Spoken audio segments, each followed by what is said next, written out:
Hi honey bunnies, today I'd like to talk to you a little bit about channeling the energies of tarot cards.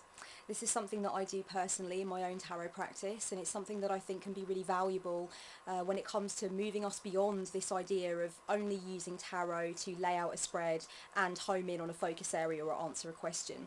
Of course, that's the key way in which tarot is used, and I wouldn't have it any other way. But the ways in which tarot can be facilitated are so much more profound and so much more holistic than that. It really is a system that can be taken to so many different places. You can use it in conjunction with so many different spiritual systems, like the chakra system, the Kabbalistic tree of life, all of this kind of thing. You can combine it with astrology if you want to. And one way in which I feel that I've really gotten a lot of meat off the bone with tarot is when I seek to channel the energies of a specific card or of the archetype within a specific card.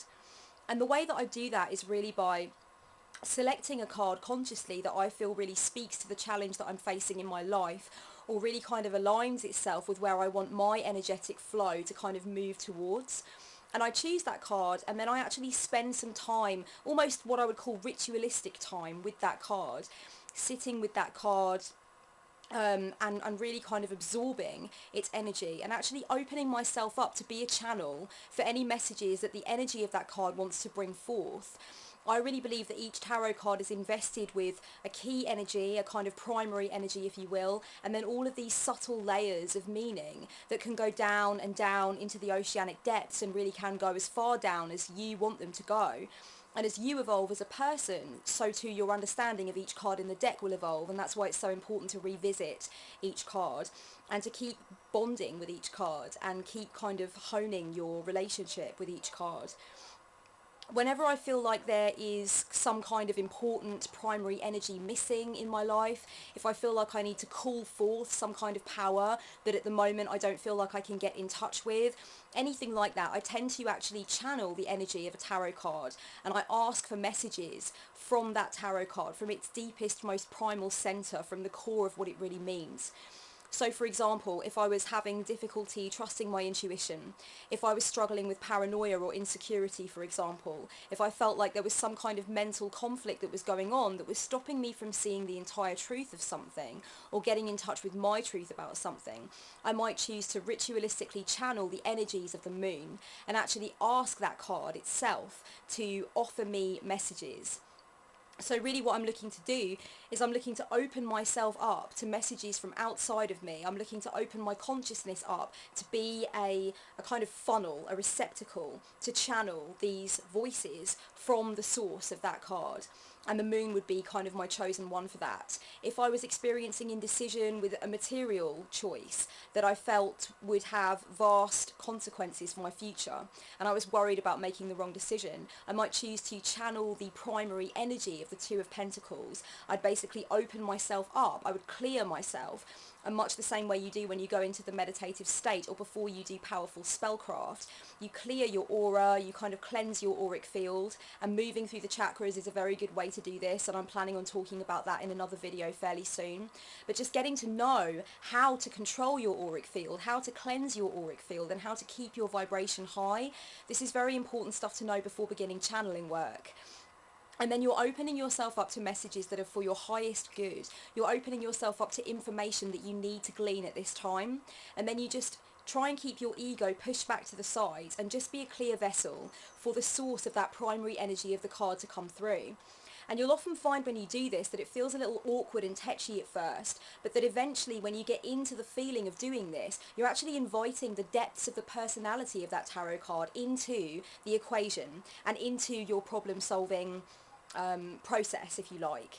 And the way to do it really, I find, is to do it ritualistically. So I will often mark out sacred space if that's the way you do things, or just if you don't, then generally clearing the space and placing your energetic signature onto it, or neutralizing its energetic signature so that you feel that it's a good space for you to sit and actually do some meaningful and profound work. And then I light a candle or some appropriate incense, and I might place some petals around the card or something like that, some key crystals to try and invite the channeling work to take place and to keep me strong in my core. And then I basically just begin with some ceremonial words of sorts. I close my eyes and I kind of go into the breath. I imagine a rod of white light moving up and down me, or I just start to spin my chakras and activate them and put them into a perfect balance of motion. And then I just start with some ceremonial words, either in my head or out loud, where I basically invite the primary energies of the card that I want to work with to come into me and fill me with vast transpersonal downloads, fill me with what I need to know at that time. So this is very different to doing a reading where you'll draw the cards blind and you'll actually look for the information and look for the advice that you need in those cards and actually seek to align yourself with the energetic combination that's come up. This is very much a conscious decision. Channeling the energies of a card is a conscious decision, whereby you almost treat the card itself as a separate conscious entity, and you're kind of asking it to come into you and fill you with exactly what you need to know at this time. And actually the results of this kind of thing can be extremely illuminating, and also it helps you to understand that each card is kind of holding its own vibration in a sense. And of course you're interpreting it through your personal consciousness. And as you evolve, your personal consciousness will evolve in its interpretation of that card's message.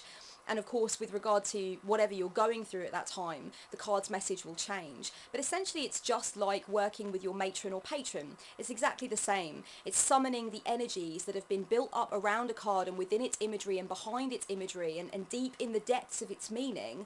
And you're summoning that energy to come into you and fill you with what you need at that time. When you're channeling the energies of a tarot card, you may want to just sit still and really just close your eyes and go into that deep meditative reflective state and start letting messages come to you. Start connecting those dots. Start kind of putting things together in a way which is kind of an observant point of view. So you're a step back from your ego. You're a step back from the most conscious basis of your thought. You're actually kind of up in the nexus chakras and you are observing yourself having these downloads. Another great way to do it is just to journal and actually to just free flow, automatic write, let things come out of you. Once you've asked the energies of the card to kind of absorb into your auric field and come into your mind and your soul and give you these messages, just let your hand flow with the pen. You can do automatic drawing as well while you're channeling the energies of a card and see what comes up in that instance. And although I would say this is a really good way to practice and to kind of expand your understanding of each card, I would say that channeling the energies of a tarot card is actually most helpful when you are trying to solve a problem or to get right with some part of your shadow work or release work, something like that, so that you really can understand the true majesty of how helpful channeling the energies of cards consciously can really be. And this is where it's important to understand that your tarot deck is actually a tool in and of itself. And within that tool, there are 78 different tools that you can actually call upon to inspire you, to support you, to encourage you, to remind you of your motivations and intentions, to help you to connect with archetypes inside of you that you find it more difficult to access, or to help you to connect with certain traits that you know you need to bring into the outer world at this time in order to help you to combat certain challenges. So really what we're doing is we're breaking the tarot deck down into these 78 very useful, very malleable tools which yield to your personal experience and which you can really use to move you beyond a certain problem or to help you to choose a pathway at a certain crossroads. So next time you're going through your tarot deck and you're spending that quality time with your tarot deck, just try to think about how incredible it is that you can have the indulgence of these 78 separate tools and you can use them to help you work towards something or to help you to build up some part of your character that needs to be built up in order for you to really face something and take it head on. And that's another thing I think is important for me about choosing to consciously channel the energies of a card. And really I'm just treating each card as a friend of mine. I'm treating each card as a separate energetic entity, a part of consciousness around which lots of meaning has been built up over time, lots of love, lots of respect. In much the same way as I feel about my matron deity, I feel that my matron deity is a certain kind of archetype. And her image has been built up and her name has been worshipped and venerated over so many thousands of years in the minds of so many people that the energy that surrounds her, the energetic sphere that surrounds the entire concept of my matron is so powerful. And when I enter into that sphere, there is so much that I can take from it. And I almost feel that I'm gleaning the energies of thousands of years worth of ancestors. And I feel that I'm gleaning the energies of the symbolic language of archetypes in the collective unconscious. So it's really exciting stuff, and I feel no different when I consciously channel the energies of a tarot card. I'm really choosing to go to that incredible backlog of energy that's been built up over time around the message that card offers, and I'm asking it to do its work on me personally at the time that I'm in my life. I'm asking it to help me with problem solving. I'm asking it to fill me with these fresh downloads.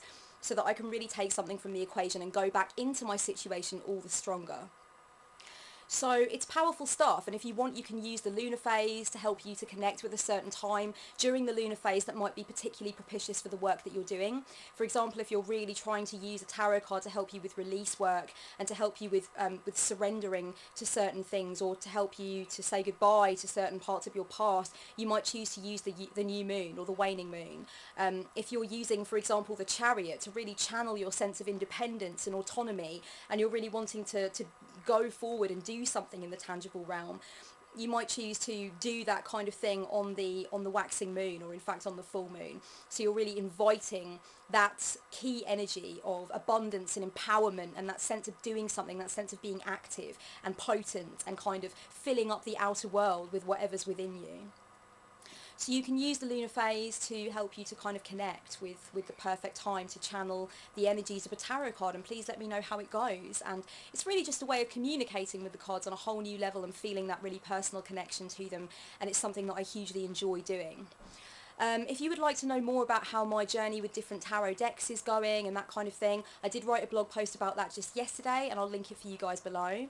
And if anybody out there is looking for tarot tuition, I'm really kicking things up with that kind of thing now on my shop. I'm absolutely loving mentoring people and helping them to really expand and deepen their tarot journey. So I'll also link to a couple of cheap and cheerful tuition options below, and I really hope that you guys aren't that bothered by the video drought. I am trying to get stuff out there. And the new camera will be arriving soon, so there will be a new tarot course in the works, completely free, from my heart to yours, and I really hope you enjoy it. Much love. Blessed be.